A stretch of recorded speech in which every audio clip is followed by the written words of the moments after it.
kama tu kulobezalia solo Josué to yebye mingi ete alaki mwana molimo ya Moïse ye secrétaire na Josué de pas botami alaki Nazaré abotami kana na kati ndako ya Moïse azali toujours kutambula na Moïse azakombe na ibanda te ayebaki Moïse koleka mutu nyonso de place ala za komona ete tango Nzambe asili ko silikela Moïse akufi Moïse atiki mokili oyo alobaki préparer nani Josué. Oh, Josué mwana moke. Mais Moïse tango azaki message pa Nzambe ke mabele za kokosa bineza plein de milk na miel.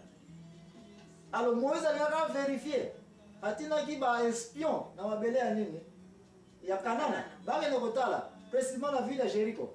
Tamba ke bazongi ba nyonso ba ba sauf Caleb na Josué va confirmer que oui, tala ko ba fruit to yelio ya moyo. Ero na yelio fruit. Baïla ba fruit kitoko pona ko lakisa exemple que mabele Nzamba promettre biso eza vraiment riche. Ya wana to kokota to kwatake. Bref, Josué ye mtakotsa ki bana Israël kati na mabele ya Kanana. Na ordre mutu ko continue après le wana ngai. Peuple pe ba pona ki était mais bazai objet ba obéir oyo makamba lo ba ki ngwana lo ba ina na ibadeli mama ani. Comment nous aurions comme leader? Par exemple, Belo pesa jinga ba effort bat basalaka. Mais tout le monde a na bakanyo si opesinga na kaya Josué zate. Josué a sali effort mon côté automatiquement Nzambe a ponier. Ya moto ota ko ba vanto ke na repoete ba position ba leader.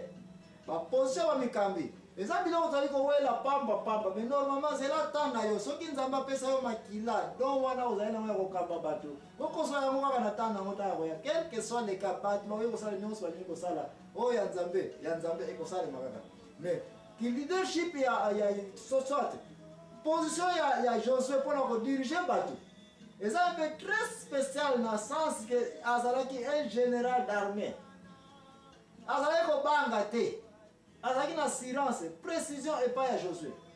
Soka lobi que tu dois attaquer plan ezali boye. Josué azana liboso ye moko attaquer l'idée azako kota na bino boza ko bunda Josué est là. Josué azalaki tenete andenge tu dois ko lobete yo muntu aza chef net loba ke le resto ba wela raza la chef apata la la kaka azotina bino boke de bosala ba misala et puis bosala nini boye ba rapport. Asali ya mote, Josué azaki na liboso na guerre, ye moko azako sentir passe ya guerre. Parce que c'est un guerrier. Et là comment on ne découvre pas Josué? Josué azaki mutu moko ya corruption te. Tanga kotisi Israël na Kanana. Ayoka ka ya pas Moïse to ko diviser mabele en 12 tribus. Sauf tribu ba Lévitique ba kozwate. Comment on va nani? Basali Nzambe ba passer ba on va relier na pourcentage na ba ya dime ya wande kona ba dime to futa ka to loblaki émission nini ya dime n'est-ce pas oboya ko na émission dime to lobaki ete dime mbongo to pesa ka na église ezalite pona boto na ba building eza mbongo ba pasteur ba liaka po ba mo ba no sala ezate pa sambe na pona biso basala ka misala ya Nzambe mais kuna to ko lobya mo te benga bande na biso ya dime nde ko landa yango mais Josué na zakolo ba azaki na injustice tant que vous avez partagé, hier azwaki eloko moko te. A partager terrain nyonso ndenge ezalaki. A pesi lisusu Caleb, po Caleb ye wana ba prometaki pa Moïse que jour to kokota na mabele ya Kanana likolo ya Yona José boyelinga vérité.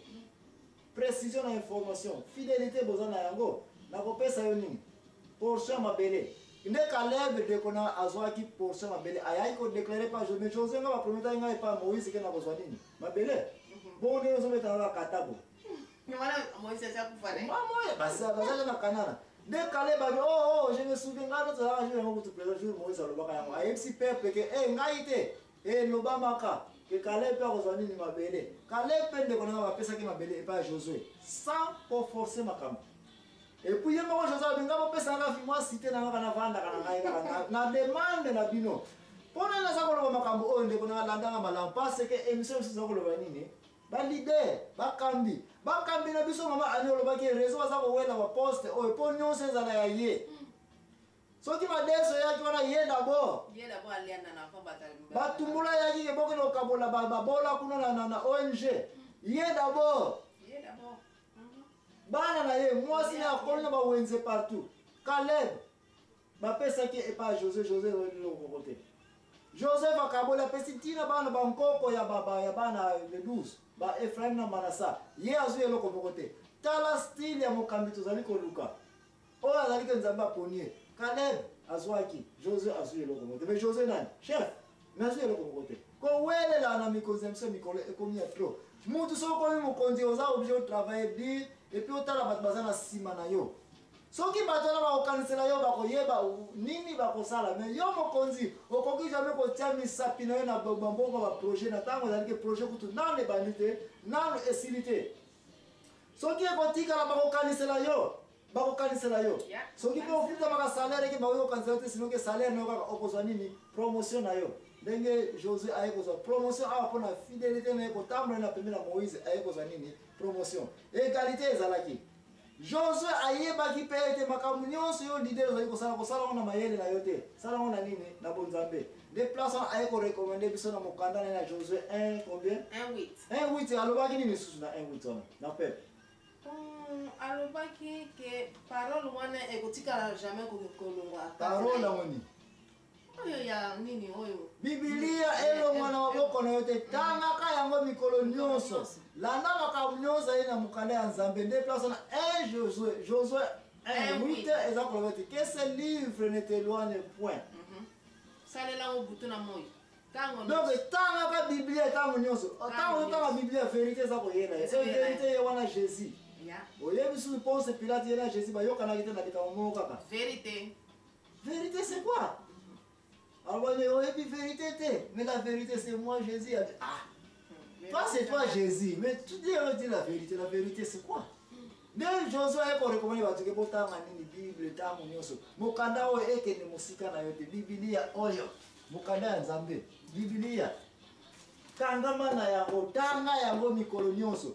Josué azalaki mpana fa lider ayebaki kotinda bato na nzela malamu ke bakangama na nani na nzambe kotika nzambe te un bon leader adirigaka bato na nzela ya malamu guide Josué oza komona ete ayebani lisusu na ndenge nini tellement ke nzambe aza komona motema ya Josué ezalaki na pire te ya makasi ya kosakana te Josué nde ye moto achangeaki oyebiki février sukaka na mwanini na date 28 na 29 mais bamwana 30-31 n'est-ce pas bato mingi bayebaka yango te ye moto achangeaka calendrier eza Josué comment changelaka yango ntango banaki kobunda na bafilistin bitumba na ye makasi butu eye mwaye bamona eza lisusu te basisa banemi na bango oyebi asalaka nini abi o line arrête toi atelemisi soleil abi soleil yo mpe lisusu zwa retard telema nanu continue kobriller po miso na biso esala nini econtinue komona baennemi na biso mpo tosaka bango bien tokata bango bien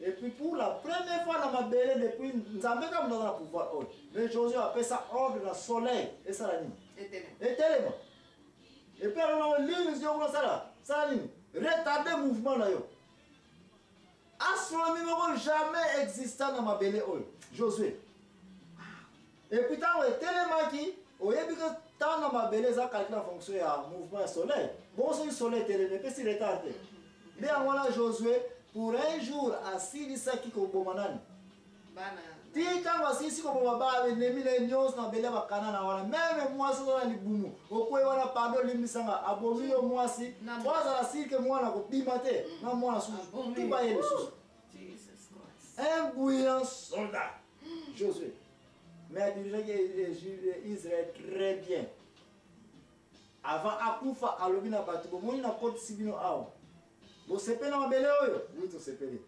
bosala ye fo bozwa yango tosala fo te est-ce que nasongi bino mbongo rien nazaka kosenga eloko moko c'est livre de la vie mokanda oyo ya nzambe yango te koti bino awa bokangama na yango azalaki grand évangéliste ntango tozali kozwa ngai l'impresario Joachim Ezambwana nazali koconclure mateya oyo na dernier mutu oyo azalaki exemple ya malamu mpona kodirige nini peuple oyo awelelaki te me azelaki tana ekoka po akoma mokonzi na mokonzi na ye mpe asalaki makambo nini ya malamu tokoyeba yango ntango tozali kozwa ngai l'impresario Joachim Ezambwana mama ani moto azali activiste azali korepresente yo moto ozala monoko me okoki kosala nini okokoloba te mpona nini mpona ozali place biso toza te pozala kotala biso na télévision yango eza malamu raboma ta na ye azwa telefone na ye asala nini abenga biso 081 089 1274. Merci mingi.